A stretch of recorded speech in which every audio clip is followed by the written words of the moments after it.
Aujourd'hui, je vais vous parler de cela. Donjons Dragon, deuxième édition avancée. C'est l'édition de Donjons Dragon que j'ai commencé à peu près en 1990. Ça a été un de mes cousins qui m'a initié à ça. On a joué dans son sous-sol. Puis vraiment, tout de suite, j'ai accroché. Je trouvais ça fantastique de jouer un personnage dans un monde fantastique. J'ai commencé rapidement à acheter des livres. Je me souviens, je les achetais à Tabagie Soleil, à Saint-Hyacinthe. Et éventuellement, il y a eu le Comic Masca, j'en ai acheté beaucoup là. J'ai fait une gaffe un peu plus tard, j'en ai vendu une grosse partie pour commencer à jouer à Magic the Gathering. Mais quand j'ai commencé à travailler plus tard, j'ai tout racheté ce que j'avais vendu. Puis même, je dirais qu'avec Amazon, puis tout, j'ai continué à acheter des livres. Même en 2014, j'achetais encore des livres sur la deuxième édition via Amazon. J'ai joué à Donjons et Dragons tout mon secondaire. Puis après ça aussi. J'ai eu des petites périodes dans ma vie où j'ai moins joué. Mais j'ai vraiment joué de 90 à 2006-7 environ. Je me souviens, j'ai arrêté de jouer en 2000. J'ai fait le switch à la 3, même pas un an avant que la 4 soit annoncée. Là. Je suis vraiment arrivé tard dans la 3. Parce que la 2, c'était vraiment l'édition que j'ai été élevé là-dedans. J'ai tout fait mes premières aventures. Puis je te dirais que j'étais comme réticent à dire oh, mais là, j'ai 40 livres de jeu. J'ai pas le goût de tout perdre ça. Puis commencer à jouer un nouveau jeu. Qui était la troisième édition. Je l'ai faite éventuellement. Mais encore aujourd'hui, on a rejoué quelques fois à deuxième. On a fait 2 sessions comme ça. Puis c'est même dans des projets de rejouer à la deuxième édition parce que c'est de la nostalgie peut-être. Mais aussi c'était moins balancé, plus ouvert. Le maître avait peut-être plus de pouvoir dans ce qu'il faisait, ce qu'il disait. Puis les règles étaient beaucoup plus flexibles. Ça, c'est quelque chose que j'aimais beaucoup et que d'ailleurs, avec du recul aujourd'hui, j'ai réalisé que j'ai perdu beaucoup de ça. Cette flexibilité-là et cette improvisation-là, justement à cause de tous les nouveaux jeux qui sont plus structurés. Les règles sont plus faites. Chaque situation a sa règle. Puis ça, dans la deuxième, il n'y avait pas ça. Et c'est ce que je m'ennuie beaucoup. Même si tu avais les livres les manuels complets du guerrier, machin, voleur, puis là, tu arrivais avec ces livres-là, puis tu avais des affaires qui n'avaient pas de bon sens, puis genre, tu regardais un profil, puis tu disais, c'est tellement plus fort que tous les autres, mais dans ces années-là, on s'en sacrait. On jouait vraiment le personnage et non pas les stats dessus. Pis, je te dirais que la transition maléfique s'est faite justement à cause de la 3 que là, je veux vraiment un 18 pour avoir plus 4 pour toucher plus. T'sais. Oui, dans la deuxième édition, quand t'avais un 15, tu capotais là, parce que tu te disais, wow, je vais avoir plus 1 pour toucher.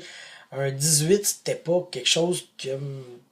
Quand t'en avais un, tu tripais fort, mais si t'en avais pas, t'allais pas broyer, genre, oh, ben non, il est pas bon, tu sais.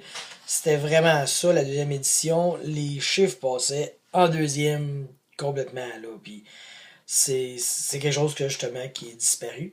Fait que moi, la deuxième, je l'ai adoré. J'ai fait jouer à mes joueurs plusieurs quêtes que j'ai inventées, beaucoup plus que des quêtes préfaites.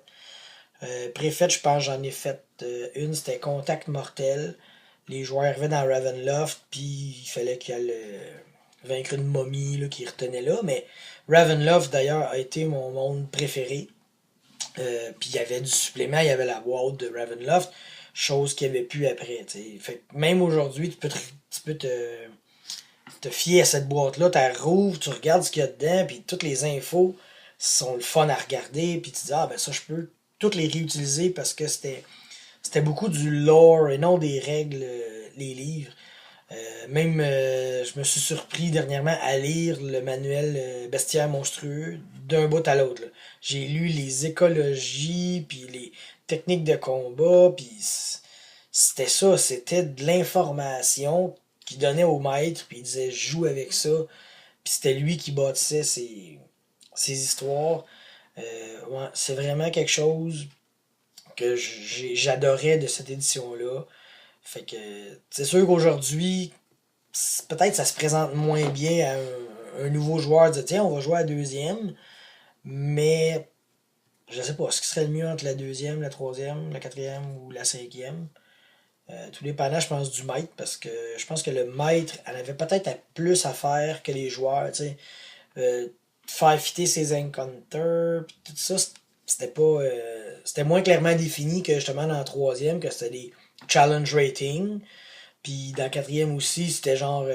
T'as besoin d'un encounter de, mettons, 500 expériences, puis ça va être un bon challenge pour les joueurs. Puis ben là, la cinquième, je l'ai joué pas assez pour voir ça, mais ça ressemble un peu à ça. Dans la deuxième, tu te dis, ok, ben je vais y envoyer des kobolds, puis on va voir ce que ça va dire. Puis il y a aussi le danger de mort de la deuxième, parce que la deuxième, un orc qui arrivait, salut, pff, fini, c'était mort. Il pognait 12 sondés, puis t'étais tranché en deux, t'étais un mage avec un des 4 points de vie. Puis là, ben, t'avais.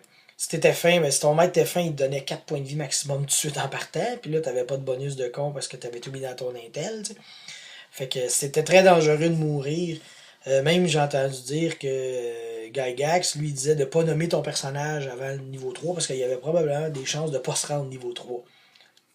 Puis c'est vrai que dans la deuxième édition, des personnages qui mouraient, il y en avait gros. Là. C'était assez commun. Mettons, je parle de mon premier personnage, je me souviens, c'était une prêtresse que j'avais joué. Je pourrais pas dire la divinité, là, mais c'est vraiment une prêtresse que je jouais. Je l'avais appelée Corinne aussi. Là.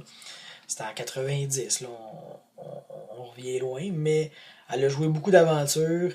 Puis même que je me souviens, là, à la fin, le maître, fallait qu'il invente du stock parce qu'on était rendu tellement haut niveau. Dans ces années-là, on jouait longtemps parce qu'on n'avait rien d'autre à faire de nos vies, pas de job, on avait l'école.